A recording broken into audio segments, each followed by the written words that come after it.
Assalamualaikum warahmatullahi wabarakatuh. Hamdan wa syukran lillah, amma ba'du.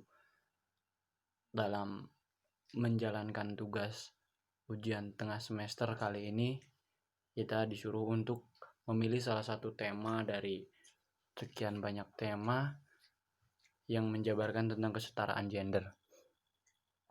Semuanya berbicara tentang kesetaraan, tapi yang perlu kita ingat bahwa satu-satunya hal yang sama yang akan terjadi antara laki-laki dan perempuan adalah kematian. Begitu juga dengan kehidupan yang tidak mungkin bisa untuk dituntut samaratakan.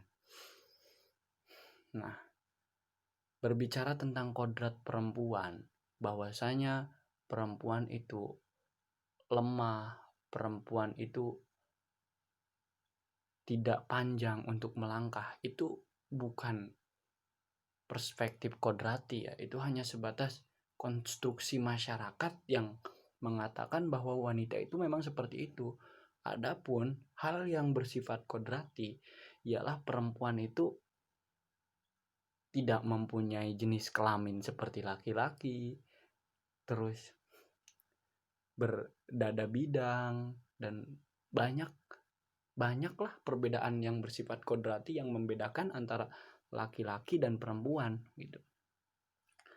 Nah, zaman dahulu sebelum adanya revolusi, terus sebelum adanya reformasi, perempuan dituntut untuk memberikan pelayanan kepada seorang laki-laki.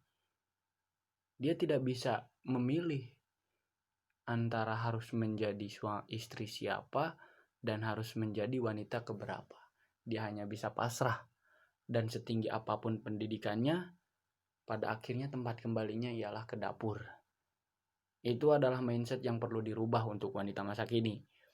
Karena seiring dengan perkembangannya zaman, wanita banyak dibutuhkan dan wanita banyak berperan. Dalam Islam pun tidak melarang wanita untuk bekerja. Nah, seperti halnya ulama-ulama fikih yang mengatakan bahwa ada dua alasan yang membolehkan wanita itu untuk bekerja. Pertama, ketika keluarganya merasa tidak mampu dan terpaksa dia harus bekerja, maka di situ terbuka kesempatan agar wanita terus bekerja. Nah, seperti halnya ketika suami sakit, ketika biaya kehidupan tidak lagi mampu ditunjang oleh penghasilan suami, maka di situ perempuan harus ikut andil dalam menutupi kebutuhan dalam kehidupan. Alasan yang kedua, kenapa perempuan diperbolehkan dalam bekerja, yaitu ketika masyarakat sekitar membutuhkan peran dari seorang perempuan. Contohnya, seperti di suatu desa tidak ada lagi orang yang bisa untuk mendidik anak-anak kecil kecuali perempuan yang mempunyai naluri maskulin, yang mempunyai naluri-naluri lembut, keibuan, yaitu perempuan sendiri. Dan anak-anak hanya bisa dimengerti oleh orang-orang yang mempunyai sifat seperti itu, sedangkan laki-laki mayoritas mempunyai sifat yang keras, yang pekerja, dan seperti itulah. Nah, jadi tidak sedikit pun Islam melarang wanita untuk bekerja, baik itu di luar rumah ataupun di dalam rumah, meskipun pada dasarnya konsep awal yang diwajibkan untuk mencari nafkah adalah laki-laki. Tetapi ketika wanita bekerja ingin membantu laki-laki, dan di situ tidak dilarang, itu hanya pilihan hidup. Adapun nanti terjadi sanggahan, bagaimana nasib anaknya, bagaimana pendidikan anaknya, apakah dia mendapatkan kasih sayang seorang ibu. Nah, itu memang pilihan hidup mereka. Mereka bekerja dalam artian mereka sudah memilih untuk mengurangi pendidikan mereka terhadap anak. Perhatian anak akan sedikit berkurang. Karena apa? Karena ibunya bekerja. Tetapi kasih sayangnya tidak sedikit pun berkurang. Jadi itu memang pilihan hidup mereka. Adapun nanti ada orang yang memilih hidup untuk bertopang pada nafkah suami dan merasa cukup dengan apa yang ditugaskan suami, ya memang itu tidak apa-apa. Dan kita sebagai laki-laki tidak boleh iri jika nanti terjadi perselisihan antara penghasilan perempuan dan penghasilan laki-laki ketika perempuan itu bekerja. Allah pun berfirman dalam surat Al-Baqarah kalau nggak salah ya. Surat An-Nisa ayat 32. Bismillahirrahmanirrahim. Wala tatamannau ma faddalallahu bihi ba'dukum ala ba'd lirrijali nasibum mimma tasabu walin nisa'i mimma tasabna. Nah, kita revisi ya sedikit. Wala tatamannau ma faddalallahu bihi ba'dukum ala ba'd lirrijali nasibum mimma tasabu walin nisa'i mimma tasabna. Nah, kita tidak boleh iri terhadap apa yang telah Allah lebihkan.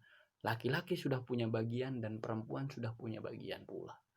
Jadi mereka ya, kaum perempuan mau bekerja ataupun tidak, itu adalah pilihan hidup mereka. Islam tidak sedikit pun melarang mereka. Asal mereka tetap mematuhi norma-norma yang memang disakralkan oleh agama. Nah, selanjutnya ada beberapa imbas yang akan kita pelintir mengenai wanita karir ataupun wanita yang bekerja. Katakan saja wanita itu bekerja di luar negeri dan suaminya melanggar janji tentang kepercayaan yang diberikan oleh istri. Seperti ketika seorang istri bekerja ke luar negeri dan suaminya melakukan sistem poligami. Nah, dalam Islam, maaf ya, Islam tidak membuka pintu terlalu lebar dan menutup pintu terlalu rapat terhadap memperbolehkannya poligami. Soalnya apa? Soalnya ketika yang timbul adalah kebahagiaan, rasa cinta, mawaddah, warahmah, maka poligami itu diperbolehkan. Dan ketika yang terjadi adalah kekerasan, diskriminasi, KDRT terhadap satu belah pihak, maka di sana ada hal yang memang terjadi karena kesalahan. Islam menegaskan sekali untuk bersifat adil. Akan tetapi yang memang bisa ditunjukkan bahwa kita bersikap adil itu ialah zahirnya saja. Adapun untuk masalah hati, kita tidak bisa dituntut lepas untuk sikap adil. Dalam artian akan selalu terikat kepada salah satu wanita yang memang itu adalah istri dari kita. Nah, itu saja poligami.